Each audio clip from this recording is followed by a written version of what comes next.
You sent us a really fascinating stack of research this week, and looking through your sources, one clear theme just kind of jumps off the page because we are currently sitting in August 2026, and the global economy feels less like a traditional marketplace and, I don't know, more like a high-stakes physics experiment. Yeah, where the actual rules of mass and gravity are just being rewritten in real time. It's a very weird moment. It really is.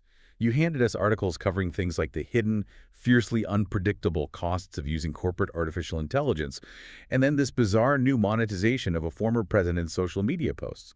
Plus, the stubborn refusal of airline ticket prices to drop, even as budget carriers are literally declaring bankruptcy. Right, and the connective tissue between all of those is leverage. Our goal today is to decode these weird market mechanisms from the source material and figure out who actually holds the leverage when the economic rules change like this. So let's start with the digital infrastructure, specifically your sources on AI budgeting. Over the past couple of years, everyone assumed the great AI rollout would function as a fixed cost. You buy a software license, you pay Microsoft or Google an annual fee, and you get the tool. Corporate accountants love fixed costs. They love them because they fit neatly into a quarterly budget, but the plumbing of AI actually works in a completely different way. The research highlights a concept called tokenomics. When you ask a large language model a question, it doesn't process words the way we read a sentence. It breaks your prompt down into mathematical chunks of data, right? These are the tokens. So depending on the system, a single word like, say, hamburger might be broken into three distinct tokens. Exactly. The AI processes those tokens, calculates probabilities, and the answer it spits back out is also measured and billed in tokens. The mechanism that is causing a genuine rebellion in enterprise tech as of August 3rd, 2026, is that this token consumption is completely non-deterministic. Meaning it's unpredictable. Like if a software engineer asks an AI model to write a Python script on Tuesday, that request might consume 500 tokens. Yes, but ask the system the exact same question on a Wednesday, and subtle probabilistic variations in how the model processes the request developers call this temperature or randomness might mean it consumes 800 tokens to produce a nearly identical result. Okay, so if we translate that to the physical world, it's basically like walking into an all-you-can-eat buffet that suddenly decides to charge you by the calorie. But the restaurant absolutely refuses to tell you the calorie count of the meal until after you've already swallowed the food. You just can't budget for that. That unpredictable math is exactly why corporate budgets are imploding right now. And the scale of this consumption is exploding because companies are shifting toward agentic AI. This is where AI agents aren't just answering human questions, they are making decisions and taking actions autonomously. Autonomously, yes. They are bouncing information back and forth between each other thousands of times a minute to solve complex problems. A recent Goldman Sachs forecast projects a 24 times increase in token consumption between 2026 and 2030. They're projecting we hit 120 quadrillion tokens a month. 120 quadrillion is just, it's one of those numbers so large it essentially loses all meaning for the human brain, but it has brutal financial consequences. Earlier this year, reports leaked that Uber burned through an entire year's budget for AI coding tokens in just a few months because of this friction. Which is forcing a massive corporate rebellion. Your sources highlight Palantir's blowout second quarter earnings. They reported total revenue of nearly $2 billion, but the crucial metric there is their U.S. commercial revenue, which surged nearly 150%. And Palantir's CEO, Alex Karp, is leading this very public charge against the major frontier AI labs like OpenAI and Anthropic. He argues that these labs are trying to, in his words, drug addict enterprises to a token model. His core thesis is that businesses are handing over their valuable intellectual property to these closed models. They're paying wildly unpredictable token fees for the privilege and ultimately owning none of the underlying infrastructure. Which means the labs hold all the leverage. So Palantir is pushing enterprises toward open-weight AI models to flip that dynamic. Right. With an open weight model, a company downloads the architecture, runs it on their own internal servers, keeps their proprietary data strictly in-house, and avoids that token toll booth entirely. You just pay for the electricity and the servers, which puts you back into the realm of predictable, fixed-cost physics. It's a battle for the means of production in the 21st century. Hugging Face CEO Clement Deleng recently noted that China is currently dominating the development of these open models. It is a full-blown geopolitical race to establish who provides the foundational plumbing for the global economy. And the stakes are massive.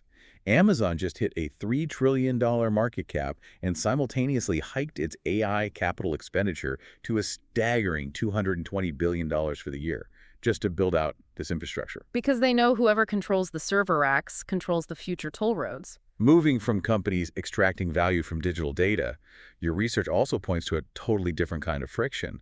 We are seeing a company extracting massive value from human behavior and market-moving speech. The mechanism here is data latency and access. A social media company is actively putting a price tag on information latency. Trump Media and Technology Group, or TMTG, recently launched a paid data feed called Truth API. And this product gives Wall Street firms access to the platform's highest-ranking accounts in milliseconds. Considering President Trump's account has 13 million followers and frequently features policy-heavy statements, his feed is clearly the undisputed crown jewel of that product. It is. TMTG is reportedly charging up to $100,000 a month for this high-speed access. Wait, back up. TMTG is charging $100,000 a month. You're telling me an algorithmic bot can extract $100,000 in value just by reading a tariff announcement a few milliseconds before I see it on my phone? Is the global market actually that sensitive to a fraction of a second? In the world of latency arbitrage, a millisecond is an eternity. This product isn't built for a retail investor checking their retirement portfolio on a laptop. It is engineered for high-frequency trading, or HFT algorithms. Those are the computer systems that buy and sell at nanosecond speeds, making tiny fractional penny profits on massive volumes of trades. Precisely. If an HFT algorithm detects a keyword related to trade policy or military action via the Truth API, it uses natural language processing to gauge the sentiment instantly.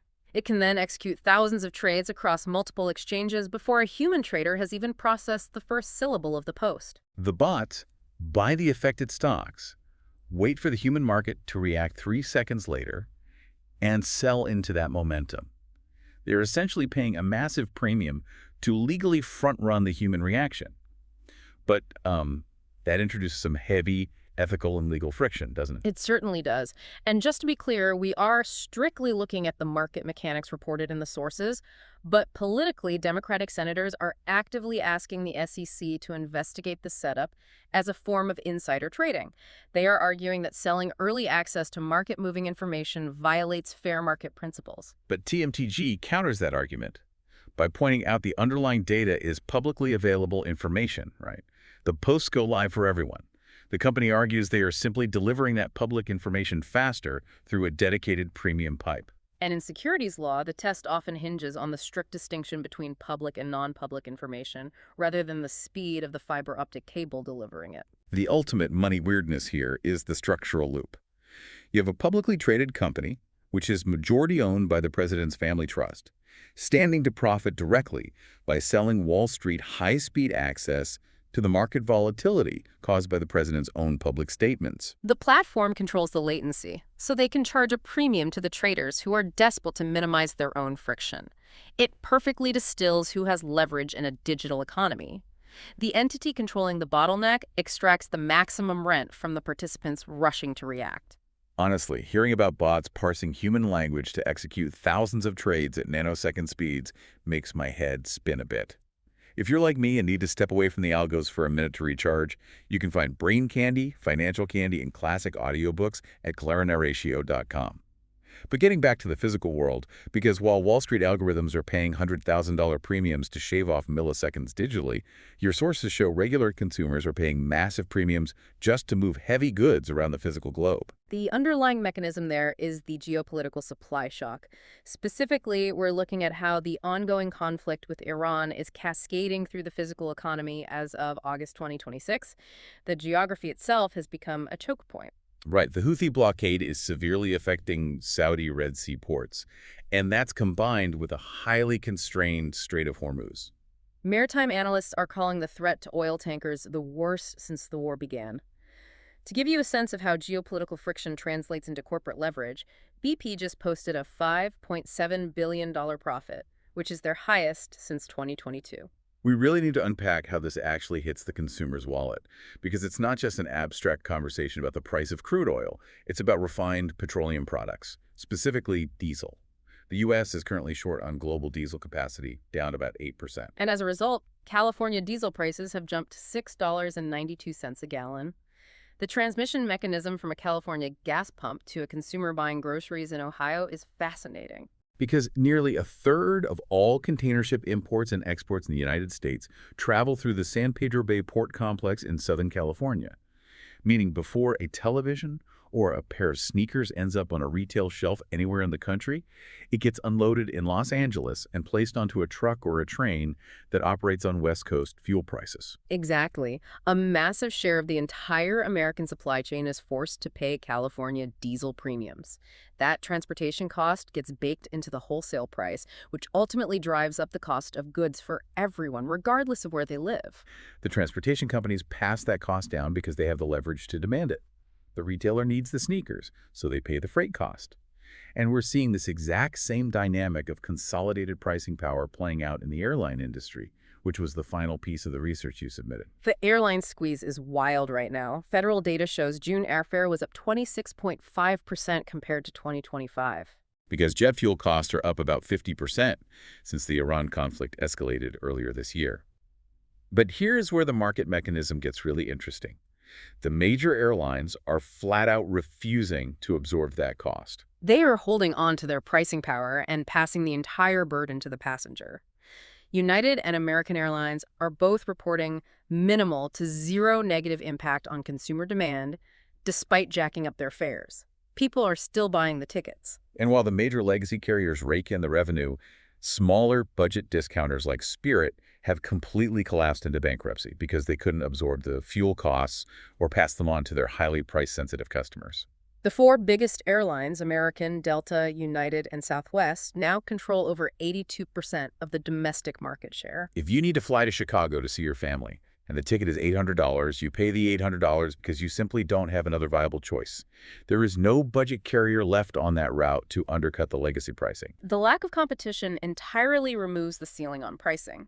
When 82% of the seats are controlled by four companies, the consumer has zero leverage in the transaction. The airlines know this, which is why they can maintain record margins even during a massive spike in operating costs. I want to bring up the July ISM manufacturing survey you included because it perfectly captures the mood of the people actually dealing with this on the ground. Purchasing managers in this survey were explicitly complaining that the current pricing volatility and lead time extensions are now, in their words, worse than the pandemic era. I saw that quote.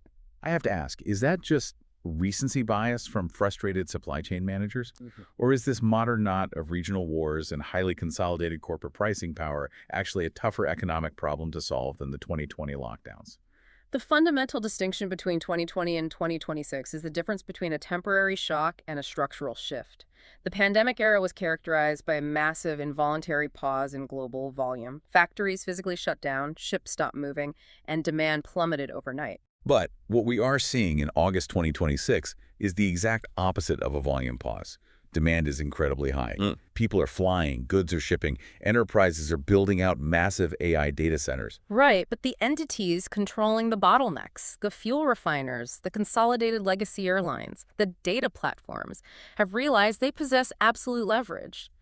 It is a tougher knot to untangle because it is highly profitable for the entities in control. A shipping company charging record container rates, or an airline charging $800 for a coach seat, has zero financial incentive to untangle the knot. So the current economic friction we're feeling across the board isn't just generic inflation, it's a highly targeted structural battle for leverage. Whether it's Palantir fighting the Frontier Labs for control over enterprise AI tokens, high-frequency trading firms paying $100,000 a month for control over information latency, or consolidated airlines dictating the price of an economy seat, the dynamic is identical.